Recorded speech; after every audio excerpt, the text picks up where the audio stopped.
Bitcoin's price is tanking. We are at 27,000. Will we hold support at 27,000? How low will it go?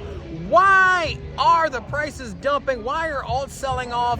What is going on? We're going to talk about our reasons why we think the markets are dumping right now. And is it a time to panic? Are we going down to 20K? Are we going to down to 25K? Or is this just all Big Rob? We're not going to 20K. We're not going to 20K. All right, so we do have some charts pulled up, but before we get into the charts, we want to talk about how did we get here, what's going on. This week we started with Gary Gensler testifying in Congress, and there he was berated with questions, but there was an overall arching narrative that crypto is bad for our space and that regulation is coming.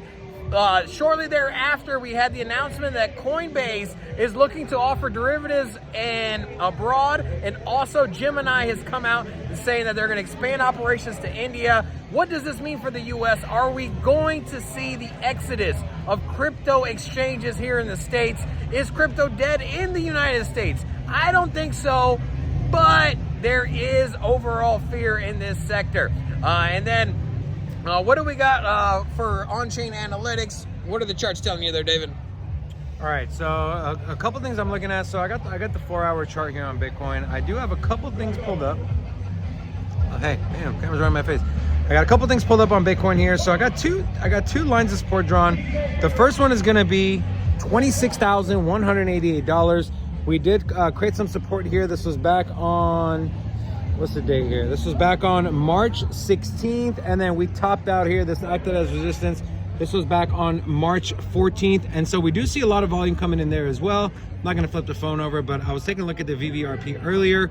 If we go down, if we break below 26.1, this level is going to be extremely important right here, okay?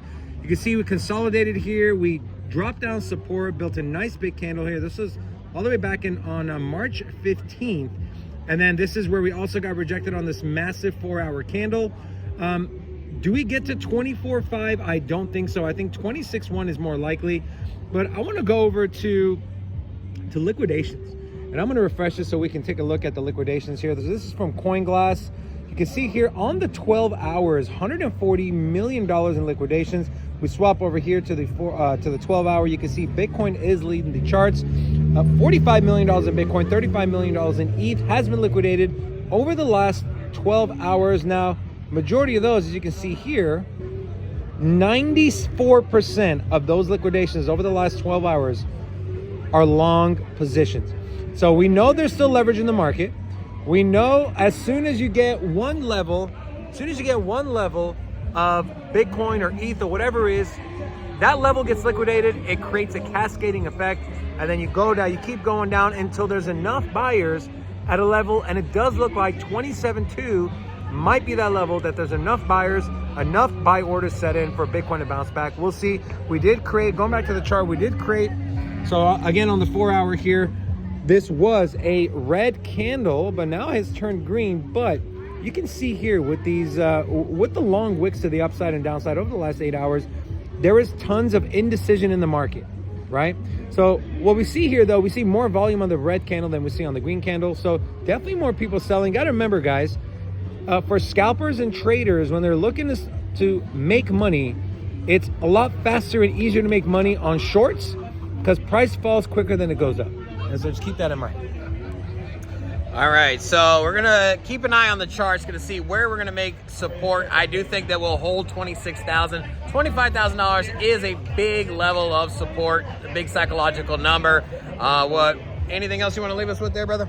Well, just some of the biggest losers here. You have Radix down 17.2% over the last 24 hours. Render, Conflux, OKB. Phantom is down almost 10%, down to 42 cents.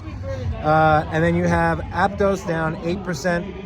Avalanche under 17 bucks. Now, this is not financial advice, but this is my opinion. I picked up Avalanche at about $18.80. I'm a buyer at sub 17. I'm a buyer at 18. I'm actually a buyer all the way up to $19, $20. If you don't know why I'm so bullish, go watch our last video we did on Avalanche. So if you believe in cryptocurrency and you see these dips, as long as nothing in the protocol level has changed these are just buying opportunities. So keep that in mind.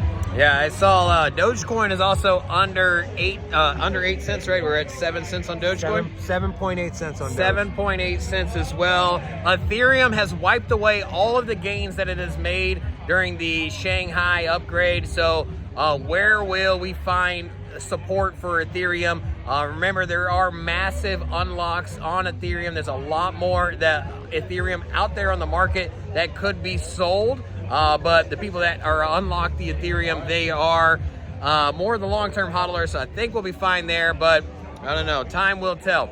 With that said, we're going to sign off. Thank you so much for checking us out. Bye. Peace.